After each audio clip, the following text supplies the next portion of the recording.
अब देख रहे हैं फास्ट 50। चलिए आगे बढ़ते हैं। आतंकवाद के मसले पर पाकिस्तान को अलग थलग करने की कोशिशों में जुटे भारत को बड़ी कामयाबी मिली है। नवंबर में इस्लामाबाद में होने वाला 19वां सार्क सम्मेलन रद्द हो गया है। सार्क के मौजूदा अध्यक्ष नेपाल ने शिखर सम्मेलन रद्द कर दिया है। उड़ी में हुए आतंकी हमले के बाद भारत ने सार्क सम्मेलन में शिरकत नहीं करने का फैसला किया। भारत की इस पहल का पड़ोसी बांग्लादेश, भूटान और अफगानिस्तान ने भी समर्थन किया और सम्मेलन का बहिष्कार करने का फैसला किया। भारत ने पाकिस्तान को अलग थलग करने की मुहिम को और तेज कर दिया है। सार्क सम्मेलन के बहिष्कार के बाद अब भारत इस कोशिश में जुटा है कि पाकिस्तान को बिम्स्टेक सम्मेलन से बाहर किया जाए। भारत ने गोवा में होने वाले बिम्स्टेक सम्मेलन में पाकिस्तान को न्योता नहीं दिया है। इस नए क्षेत्रीय गठबंधन में अफगानिस्तान, नेपाल, भूटान, म्यांमार, थाईलैंड और श्रीलंका शामिल है।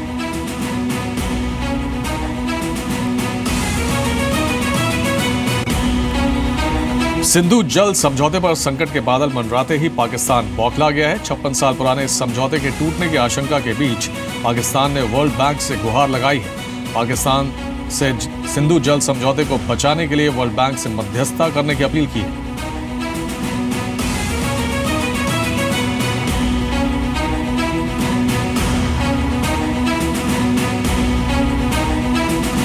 उड़ी हमले में पकड़े गए गाइड ने एनआईए पूछताछ में बड़ा खुलासा किया है। जिन गाइड्स ने आतंकियों को रास्ता दिखाया था, उन्होंने पूछताछ में जैश ए मोहम्मद के 4 आतंकियों की घुसपैठ की बात स्वीकार की है। पूछताछ में आतंकी हाफिज अहमद की पहचान भी हुई है। एक और जानकारी गाइड से मिली है कि उन्हें पाकिस्तान के आईटी एक्सपर्ट से ट्रेनिंग भी मिली थी। उड़ी हमले के बाद हो रही फजीहत के बाद भी पाकिस्तान है कि सुधरने का नाम नहीं ले रहा है। पाकिस्तान ने आज एक बार फिर पुंछ बॉर्डर पर सीज फायर का उल्लंघन किया। पाकिस्तान की तरफ से पुंछ के सब्जियां सेक्टर में भारतीय चौकियों पर 15 मिनट तक फायरिंग की गई।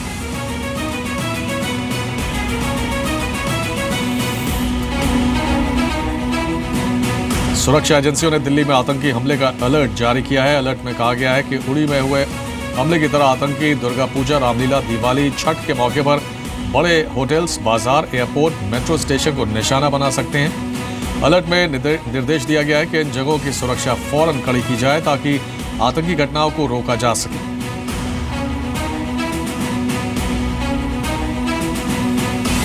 कैबिनेट ने आज पेरिस जलवायु समझौते को हरी झंडी दे दी है।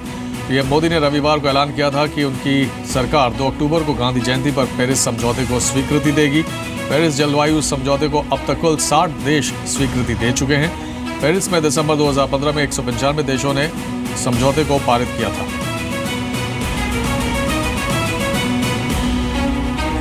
राष्ट्रपति प्रणब मुखर्जी ने आज केदारनाथ के दर्शन किए। राष्ट्रपति 1.5 घंटे से ज्यादा वक्त केदारपुरी में रुके।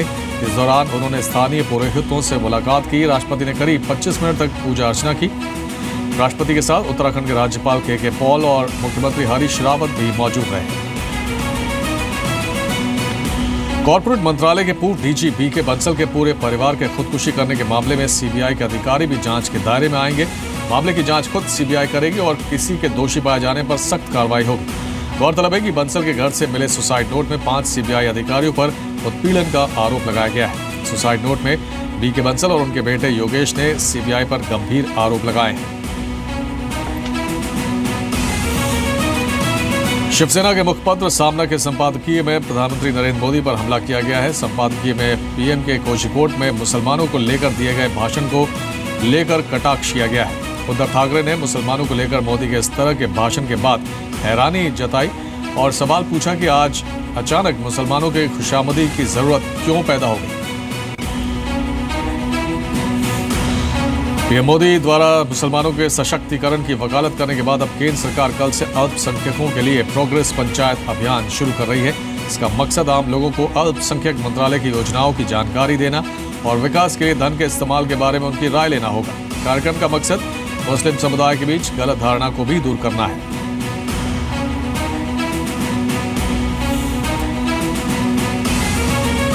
सुप्रीम कोर्ट ने बीसीसीआई को कड़ी फटकार लगाई है और चेतावनी देते हुए कहा है कि वो खुद लाइन पर आए, वरना कोर्ट को आदेश के जरिए उन्हें सुधारना पड़ेगा। कोर्ट ने कहा कि बीसीसीआई खुद को कानून से ऊपर न समझे और उसे सुप्रीम कोर्ट के आदेशों का पालन करना ही होगा। वहीं नाराज लोढ़ा पैनल ने सिफारिश की है कि बीसीसीआई के मौजूदा शीर्ष अधिकारियों को ही हटा दिया जाए और प्रशासक नियुक्त किए जाएं।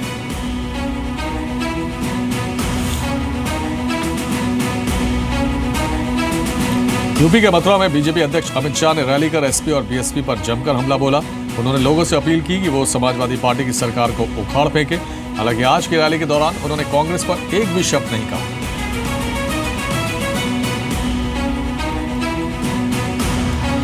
कांग्रेस उपाध्यक्ष राहुल गांधी का रोड शो आज बरेली पहुंचा। राहुल गांधी ने बरेली में दरगाह और गुरुद्वारे में जाकर मत्था टेका और लोगों से मुलाकात की। हालांकि बरेली में राहुल की यात्रा में कांग्रेस के एक नेता ने ही हंगामा कर दिया।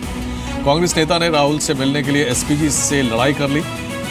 बाद में राहुल से मिलने से मामला शांत हुआ।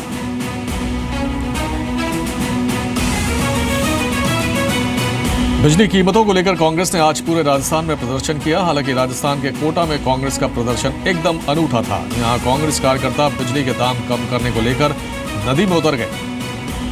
कार्यकर्ताओं ने बिजली के बिल और मीटर भी नदी में बहाए।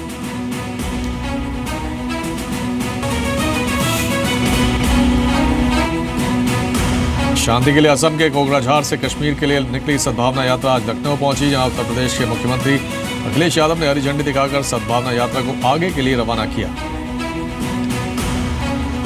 यूपी के शाहजहांपुर में ट्यूशन को निकली छात्रा की हत्या का सनसनीखेज मामला सामने आया। यहां सिर फिरे आशिक ने छात्रा को शादी से इनकार करने पर गोली मारकर मौत के घाट उतार दिया। पुलिस ने सिर फिरे प्रेमी को गिरफ्तार कर लिया है।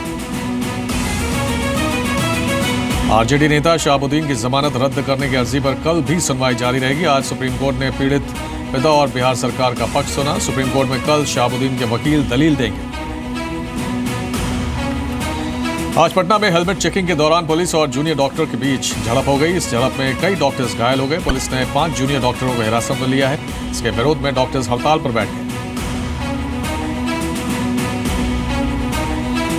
झारखंड में डॉक्टर्स की हड़ताल का असर दिखने लगा है। डॉक्टरों की हड़ताल की वजह से स्वास्थ्य सेवा चरमरा गई है। हड़ताल की वजह से कई जगह मरीज भटकते दिखे।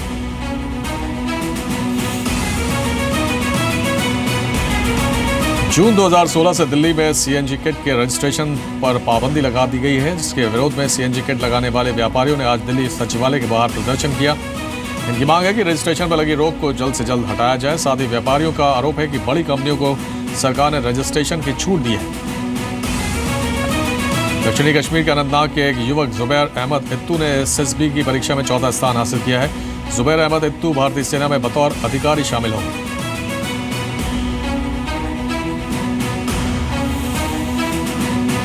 मुंबई से सटे ठाणे में किसान ने सड़क पर प्याज फेंककर विरोध जताया। अहमदनगर से आया था प्याज बेचने के लिए, सही कीमत नहीं मिलने से किसान नाराज था।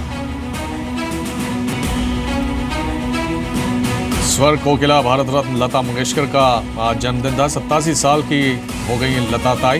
पीएम मोदी और बॉलीवुड की तमाम हस्तियों ने लता मंगेशकर को बधाई दी।